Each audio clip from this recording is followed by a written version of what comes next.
Hans Christian Ørsted was born in a small town of Rudkøbing on the island of Langeland, Denmark, on August 14, 1777. His father was Søren Christian Ørsted, a pharmacist, and his mother was Karin Hermansen. Ørsted was the eldest son of an apothecary, Søren Christian Ørsted, and his wife, the former Karin Hermansen. The demands of his father's business and his mother's superintendence of a large family forced his parents to place Hans Christian and his younger brother, Anders Sando, with a German wig maker and his wife, while they were still young boys. There, Ørsted learned German by translating a German Bible and speaking with the couple. The brothers' intellectual abilities were soon apparent, and neighbors did what they could to stimulate and educate them. In this way, they picked up the rudiments of Latin, French, and mathematics.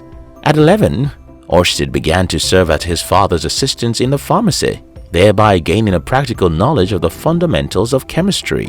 This was not much formal education, but when the two brothers arrived in Copenhagen in 1794, they were able to pass the entrance examination for the university with honors.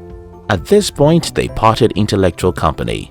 Anders went on to become a jurist, and Hans Christian pursued a career in natural philosophy. The most important of Ørsted's courses for his intellectual development was that offered on Kant and the critical philosophy. Ørsted became a passionate Kantian and defender of Kant's philosophical views, which were to be of fundamental importance to his scientific development. They were even to be the agent that led him to his most important discovery, electromagnetism. At the University of Copenhagen, Ørsted studied astronomy, physics, mathematics, chemistry, and pharmacy. In 1799, he received his doctorate with a thesis entitled Dissertatio de forma metaphysicis elementaris naturae externae, which barred Ørsted's appreciation of the importance of Kantian philosophy for natural philosophy, and in addition, provided a clue to the two areas in which he was to apply his scientific training, electromagnetism and research on the compressibility of gases and liquids. By 1800, Ørsted was a pharmacy manager. In this year, a scientific revolution began. Alessandro Volta announced details of his battery, opening new territory for chemists and physicists. Volta's battery enabled them to produce a steady flow of electricity for the first time, and happily, the materials needed to build one were easily obtained. Ørsted delved into the new science and in 1801 published a scientific paper describing a new battery he had invented. He also described how to calculate the amount of electric current flowing by measuring the rate of gas production when electricity split water into hydrogen and oxygen. The Danish government funded Ørsted to further his education in other European countries. He spent the years 1801 to 1803 in Germany and France. After he returned from his travels, the Danish government funded Ørsted to continue his research work. In 1806, aged 29, he became a professor of physics at the University of Copenhagen. He was an excellent lecturer, and students flocked to his classes. Sometimes he lectured for as many as 5 hours a day, a very heavy load. In addition to lecturing, he established physics and chemistry laboratories for research and teaching. Ørsted's famous experiment showing that electricity and magnetism are linked took place during a lecture on April 21, 1820, when Ørsted was 42 years old. In the experiment, he passed electric current through a wire, which caused a nearby magnetic compass needle to move. Over the next few months, Ørsted carried out more experiments, discovering that electric current produces a circular magnetic effect around it.